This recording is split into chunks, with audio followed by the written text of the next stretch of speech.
The divine premise. Soulmates. As catalysts, not comfort. We need to talk about the lie. The lie of the soulmate. The one sold in saccharine movies and whispered in wishful prayers. We picture two perfectly interlocking puzzle pieces, but that image is a deception. It is intellectual opium. The universe does not deliver comfort. It delivers curriculum, and your soulmate is the ultimate.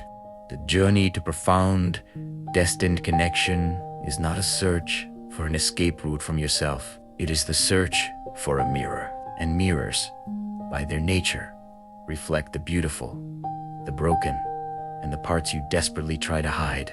The psychological shift. Completion versus contribution. The fundamental error we make is believing a soulmate is meant for completion. We enter the relationship with a hole in our being. This is psychological quicksand. When you seek completion, you become dependent, draining, and ultimately, a burden. You are asking them to carry the weight of your unaddressed trauma. But the true soulmate is delivered not to complete you, but to demand you. They arrive to push your edges, to challenge your ethical framework, and to accelerate your personal evolution at a speed you would never tolerate alone. This dynamic is terrifying. Rule card. A true soulmate doesn't finish your sentences. They force you to start new ones. Big net. Alex, the romantic myth. Shattered. Meet Alex. Alex spent their 20s chasing the easy love. They dated people who were pleasant, predictable, and fundamentally non. Alex measured love by its lack of conflict, confusing silence with peace.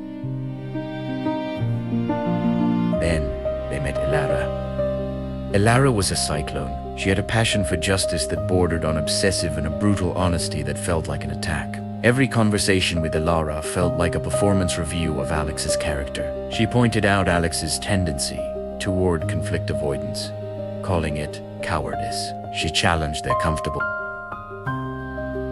Alex was instantly captivated but constantly enraged. This was not the gentle partner of the daydream. This was a force of nature demanding that Alex become better, stronger, and more real.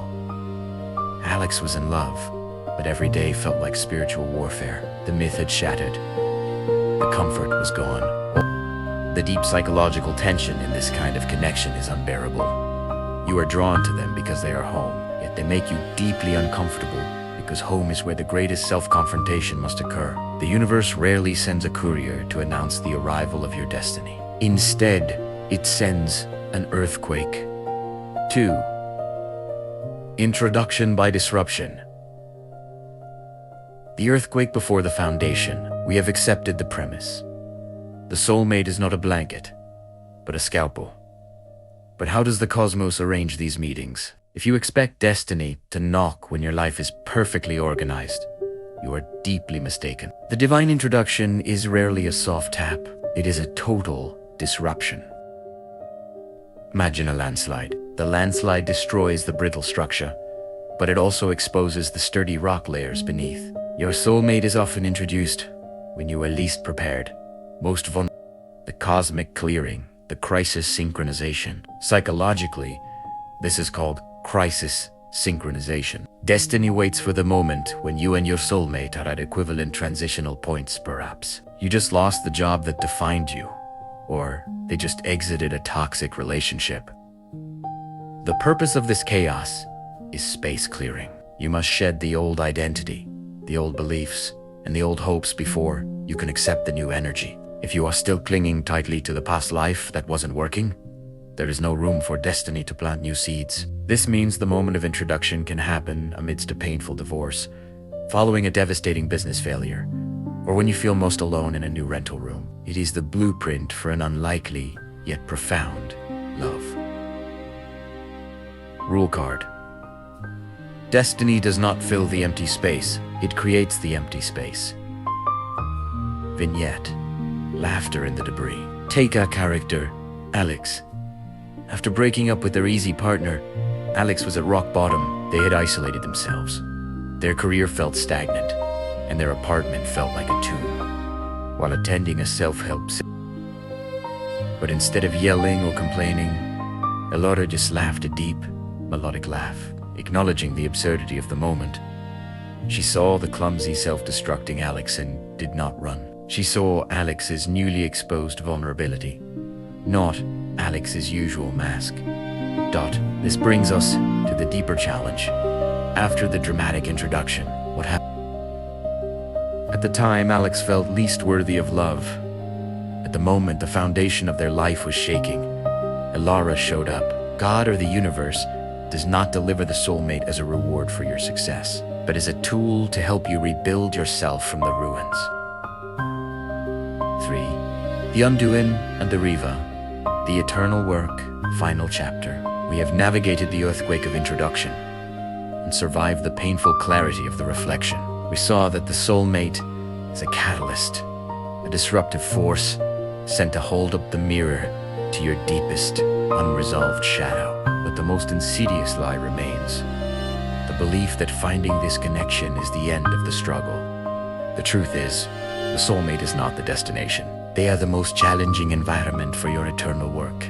The relationship does not sustain itself on shared history or romantic ideals. It sustains itself on the continuous, conscious decision to choose the growth the other person demands.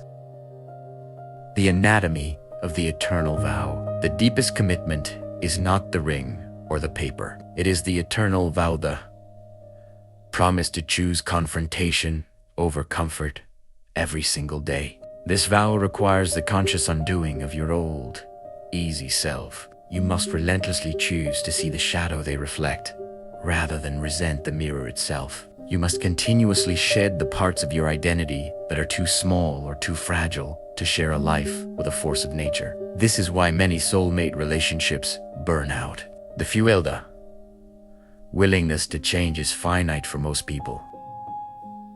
The greatest purpose of this powerful connection is not mutual completion, but transcendent motivation. Your bond is meant to be a force multiplier, moving beyond individual needs to address a purpose greater than yourselves. If the relationship becomes solely about comfort and mutual need, the catalyst energy stagnates and the mirror turns opaque. Rule card. A soulmate is the universe's ultimate curriculum designer. Your only choice is to stay enrolled. The call to the curriculum. If you have recognized this journey, if you have met a person who feels like home but demands war, you have found the highest curriculum. The challenge now is to decide if you are brave enough to pay the tuition. Are you willing to embrace the discomfort that accelerates your destiny? We all seek the easy answers, but growth demands sacrifice. Tell us in the comments below, what single, painful truth did your most significant relationship force you to confront about yourself? Share your shadow work and let us know if you are ready for the next level of the curriculum. If this analysis resonated, if the mirror felt too close, subscribe to join the millions who choose confrontation over comfort. Click the bell to enroll in the next lesson.